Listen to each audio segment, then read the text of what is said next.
Hi! Welcome back to our series on situational vocabulary.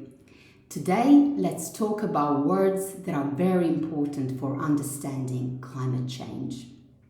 Greenhouse gases are a group of gases, especially carbon dioxide, that prevent heat from the Earth escaping into space, causing what is known as the greenhouse effect.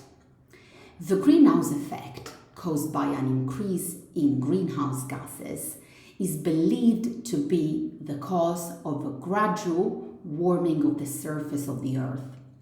Let's look at an example sentence. Radical steps to reduce greenhouse gases will lead to reduction in the greenhouse effect.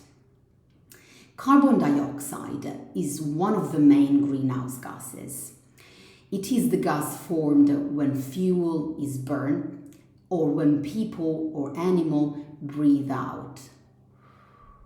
Let's look at the word in a sentence. Hotter days could be ahead as the carbon dioxide levels in Earth's atmosphere continue to rise. We use the plural noun emissions to refer to an amount of a substance that is produced and sent out into the air that is harmful to the environment, especially carbon dioxide. Here is the word in a sentence I'm sure you've heard many times. Countries and corporations are making efforts to cut their greenhouse gas emissions. The term carbon footprint refers to the measurement of the amount of carbon dioxide produced by the activities of a person, company, or organization. Here it is in context.